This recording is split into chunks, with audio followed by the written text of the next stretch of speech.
Hai guys, apa kabar? Semoga dalam keadaan baik. Selamat datang di Online Presentation Club. Di hari ini, hari Rabu, tanggal berapa ya sekarang? Sekarang tanggal 12 kan? Ya, kenapa jam saya masih tanggal 11? Ya, oke. Oh, dan ntar aja. Tanggal 12 Juni 2024. Apa kabar semuanya, teman-teman? Semoga dalam keadaan baik dan sehat.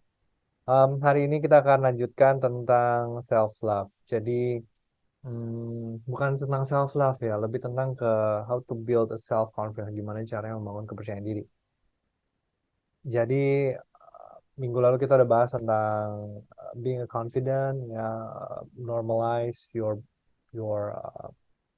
normalize your condition, ya, kondisi hati, kondisi perasaan, ya, harus dinormalkan. Artinya kalau gugup itu normal gitu ya, takut salah juga normal.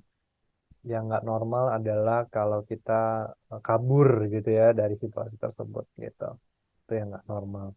Anyway, hari ini kita akan lebih dalam lagi berbicara tentang percaya diri. Jadi ada beberapa ingredients dari kepercayaan diri gitu ya. Dari beberapa ingredients tersebut, salah satu yang saya mau angkat sesuai dengan bannernya yang saya ada tuh, jadi kayak ada tangan terus ada hatinya gitu ya, sesuai dengan bannernya. Saya mau bicara tentang love, ya, self love. Gimana cara kita mencintai diri sendiri gitu ya, atau menganggap diri kita sendiri itu berharga. Ini kata-kata yang penting, menganggap diri kita sendiri ini berharga. Kenapa? Karena seringkali kita mengalami verbal abuse di masa yang lalu. Langsung aja to the point, oke? Verbal abuse sama seperti yang saya alami dulu waktu saya masih SD, SMP, selalu dikatain bego lah, SMP terutama ya, bego banget sih, nggak bisa gitu, tolol gitu kan. Dipukul, ya, nggak cuma verbal abuse tapi physical abuse gitu ya, yang impactnya nggak yang impactnya itu sampai ke masa kita dewasa. Saya tidak bisa mengklaim diri saya itu sudah sembuh, enggak, karena saya percaya bahwa kita ini sebagai manusia itu sembuh terus, sembuh secara perlahan terus sampai ya terus-terusan gitu. Bedanya kalau udah get over it, kalau udah trauma-traumanya udah beres gitu ya, udah nggak takut lagi, udah lebih berani gitu ya. Begitu ada ketersinggungan gitu, biasanya recovery lebih cepat gitu. Ya dong, faktanya kita banyak sekali bersinggungan dengan orang-orang yang sangat mungkin membuat kita tersinggung, sangat dapat membuat kita tersinggung. Jadi nggak bisa kita bilang bahwa oh setelah saya selesai dengan trauma saya di masa lalu gitu ya, selesai dengan verbal abuse, dengan kata-kata makian dari orang-orang terdekat, dari orang tua atau dari siapa gitu ya, yang bisa melukai hati dan perasaan kita. eh udah alami itu terus kita udah beres. Lalu dulu sempat ngalami yang dipukul ya, angkatan saya pasti banyak lah gitu ya yang ngalami disabet lah gitu ya istilahnya. Dipukul, dikejar-kejar pakai sapu ya. Ya, kalau nilainya jelek I don't know, mungkin dipukul, I don't know ya. Em, Kalau itu semua udah beres gitu ya, traumanya udah nggak ada gitu, tidak menjamin bahwa ketika nanti di masa yang akan datang atau itu udah lewat nih, misalnya tuh sekarang gitu, terus ada orang yang membuat kita tersinggung atau ada yang mengoffense kita, kita tuh nggak trauma lagi, itu nggak ada jaminannya. Artinya kita masih tetap akan bisa mengalami kekecewaan, memarah, gitu ya. Ada trigger-trigger tertentu yang kita harus bisa kenali sehingga kita bisa cepat recovernya gitu. Kalau misalnya tentang apa ya, misalnya nggak tahu, saya nggak kepikiran sekarang. Tapi intinya kalau ada yang membuat kamu tersinggung gitu, membuat bad mood gitu ya, jadi pastikan teman-teman tahu caranya gitu. Ya, nah, untuk mengetahui caranya, gitu. Oke, sebelum itu, sebelum saya masuk ke untuk mengetahui caranya, nah, ketika teman-teman udah tahu caranya recovery dengan cepat, maka kepercayaan diri teman-teman akan naik kembali, gitu. Em, Kalau teman-teman bisa recover cepat, teman-teman bisa dengan cepat dan tanggap menyelesaikan semua tantangan yang ada. Oke, nah, em, Banyak sebenarnya ingredients atau misalnya cara-cara kita ya dari ilmu psikologi gitu ya. Ada banyak sekali cara-cara agar untuk meningkatkan kepercayaan diri kita. Contoh, kamu mesti punya self esteem yang benar, self value yang benar yang tepat sesuai dengan diri kamu ya, pribadi kamu. Lalu self love, lalu self confident gitu. Saya nggak tahu yang mana lebih dulu yang mana gitu ya. Tapi yang saya mau bahas hari ini adalah tentang self love gitu. Seberapa kamu memberi ruang buat diri kamu untuk bisa menerima diri kamu apa adanya ya, bukan ada apanya. Nah, kita masuk ke definisi dulu tentang self love karena hari ini tentang love dan self ya, self love ya. Pasti Ben bercandanya 90-an. Self love itu adalah menerima diri sendiri dengan sepenuh hati. Self love adalah menerima diri sendiri dengan sepenuh hati. Accepting yourself wholeheartedly. Memperlakukan diri sendiri dengan kebaikan dan rasa hormat. Dan memprioritaskan kesehatan fisik dan kesehatan emosional. Dalam bahasa Inggrisnya, treating yourself with kindness and respect. And prioritizing your physical and emotional health. It goes beyond mere action, ya, and extends to your thoughts and feeling about yourself. Itu pergi jauh melebihi tindakan-tindakanmu dan menjadi perpanjangan tangan atau menjadi perpanjangan dari pikiran-pikiran kamu dan perasaan kamu tentang diri kamu sendiri. Jadi self love itu pergi sangat jauh melebihi tindakan kita dan dan menjadi perpanjangan dari pikiran-pikiran kita dan perasaan kita.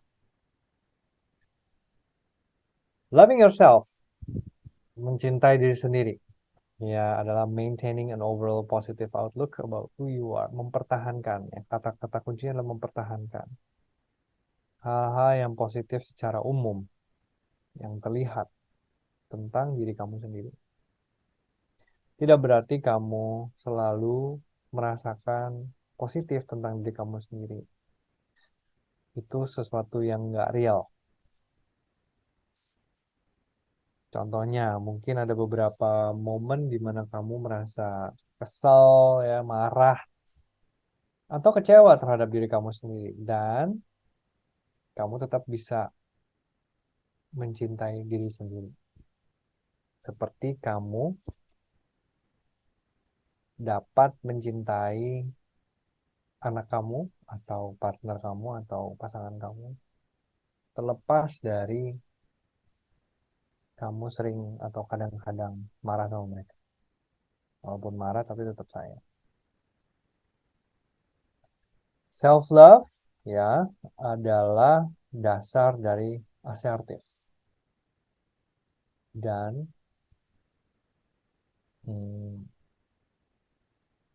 memunculkan boundaries atau batasan. Jadi self love itu juga memupuk sebuah hubungan yang sehat dan melakukan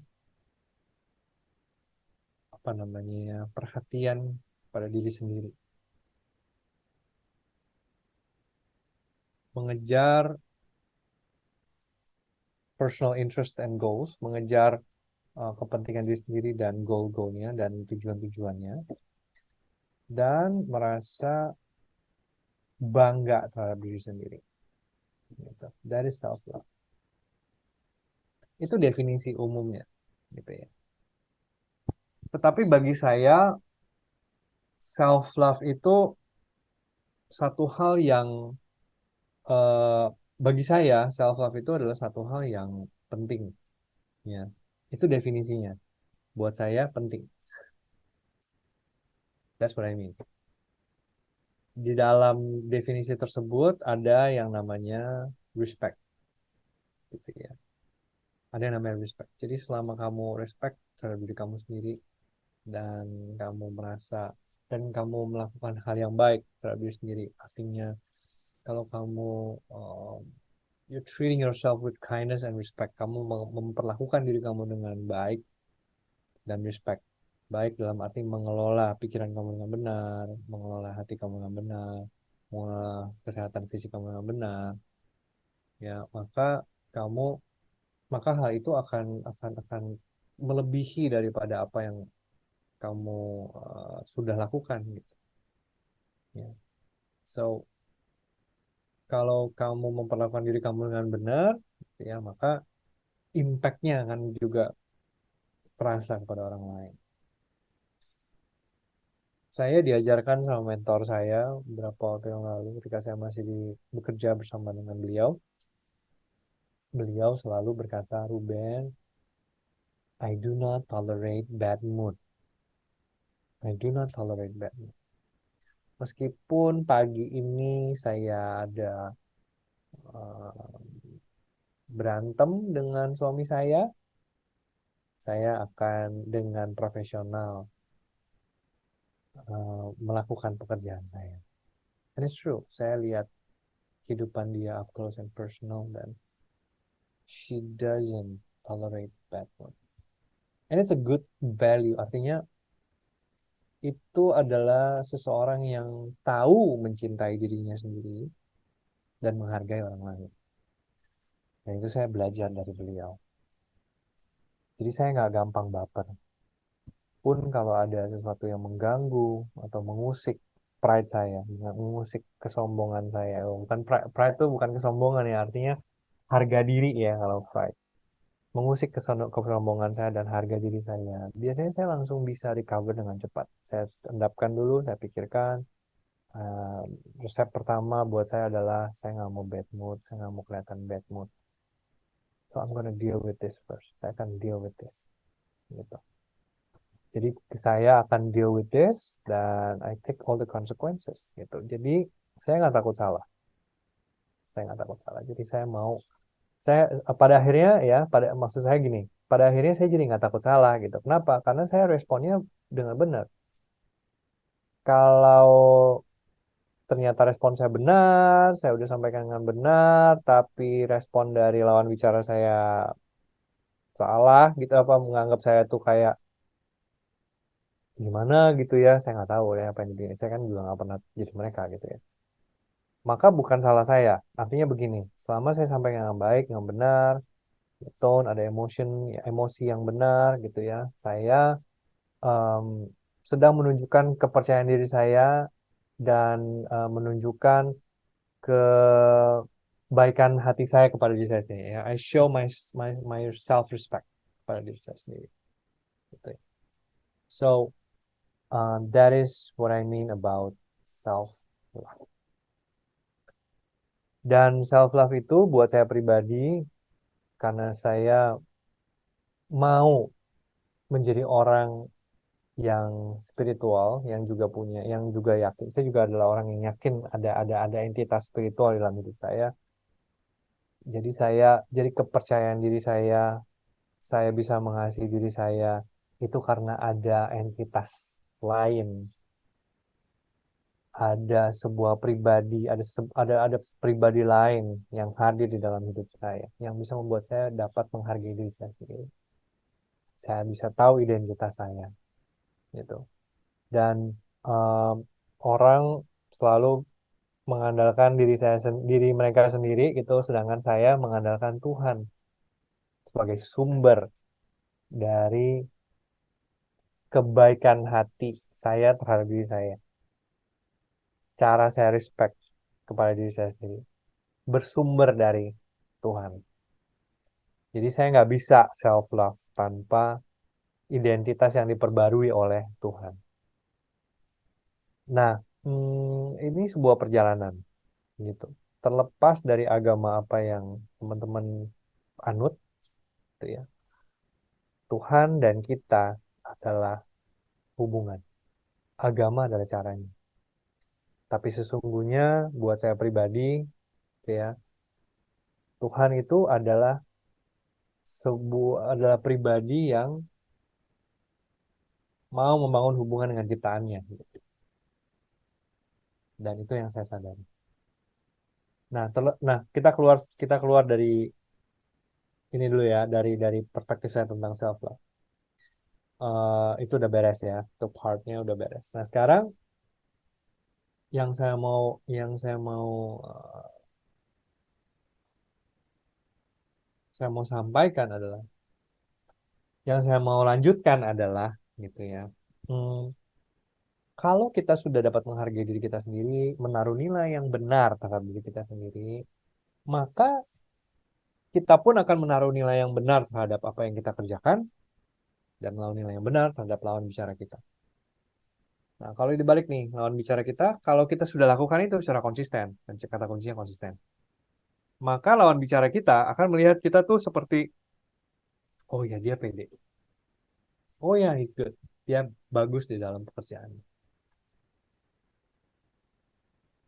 Dan itu yang saya mau capai dalam konteks pekerjaan. Saya orang yang accountable, dapat diandalkan, dan saya adalah orang yang problem solver. I'm a problem solver. I'm an effective person dan efisien.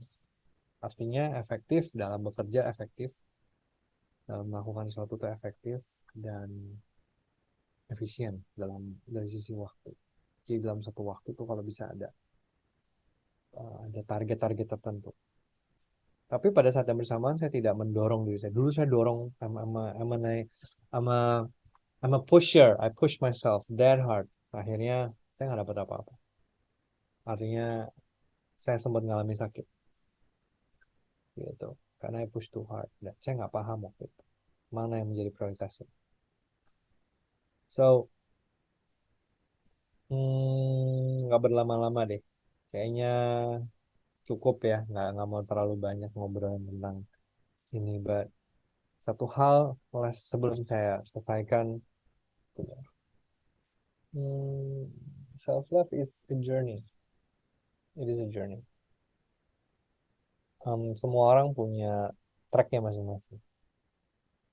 Seperti maraton, saya tuh akan cepat gitu ya di seperti maraton 42 kilo. Saya akan lebih cepat di 20-an. 20-an tuh sampai sampai hampir 30 lah. Itu pace saya biasanya saya agak lebih cepat. Tapi setelah itu biasanya slowing down. Artinya apa? Artinya perjalanan kita menemukan identitas kita, menemukan uh, cara untuk mencintai diri kita sendiri. It's a journey, it's a journey. Itu sebuah perjalanan. Kita nggak bisa mengukurkan perjalanan kita kepada perjalanan orang lain. Jadi perjalanan orang lain lebih cepat atau lebih lambat, kita nggak pernah tahu. Tapi kita harus jadi orang yang lebih baik dari kemarin. We have to progress ourselves. Harus lebih maju. Dan karena itu journey dan perjalanan, harusnya ada checkpoint. Jadi saya mau ajak teman-teman cek, saya udah pede belum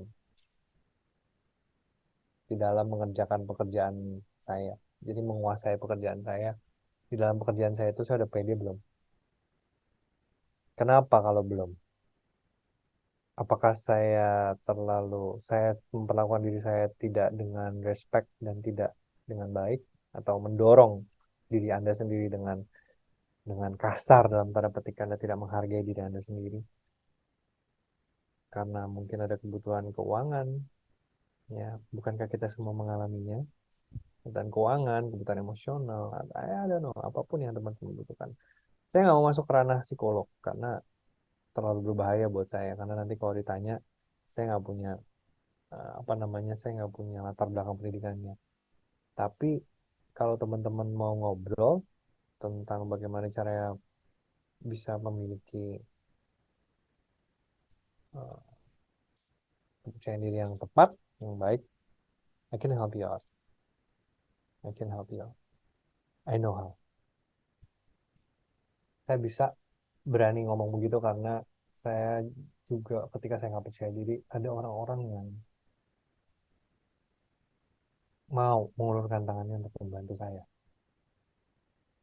Lalu ketika di dalam, lalu di dalam perjalanannya ketika ketika saya dibantu sama mereka, saya juga bilang, mereka juga nggak jaga-jaga amat. Mereka juga dalam perjalanan kok. Tapi paling tidak, mereka udah lewati apa yang saya lewati. Eh, mereka sudah melewati apa yang sedang saya lalui. Gitu. Jadi, reach out. I can help you out. Alright, itu aja teman-teman. Sampai jumpa minggu depan. Sampai jumpa di Online Presentation Club di minggu depan. Saya lupa tanggal berapa. Tapi setiap minggu pasti ada. Dan pasti ada rekamannya. Silakan akses di YouTube saya atau nanya aja ke saya, linknya minta di follow saya di Instagram di @rubenuranata n-nya 1 dan MC_Ruben_Nuranata n-nya 2. Um, saya selalu cantumkan kok di sini. Dan ya, yeah, don't forget to subscribe untuk video ini dan jangan lupa untuk me, apa namanya ya, hmm, membagikannya. Dan terakhir banget. Sebenarnya banyak yang saya mau bicarakan, tapi kalau saya ngomong sendiri tuh kayak gimana gitu ya. Terakhir. Yang penting yang harus teman-teman perhatikan adalah teman-teman harus punya wadah atau punya ekosistem. Terlalu berat ya kalau bisa ekosistem. Harus punya teman-teman yang punya keinginan yang sama untuk mau belajar. Ya. Punya komunitas yang sehat. Nggak melulu negatif ngomonginnya, nggak melulu ngomongin gosip, atau nggak melulu ngomongin yang jelek-jelek terhadap orang lain, yang mikirnya negatif, yang takut-takut.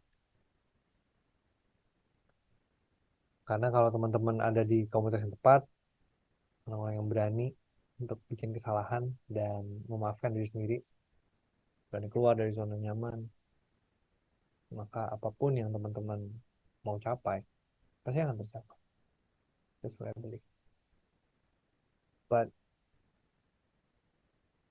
untuk bisa memiliki identitas yang tepat, teman-teman harus terkoneksi dengan pencipta. Oke, itu aja. Thank you very much everybody. Saya nggak akan lama-lama. See you next week. Bye-bye.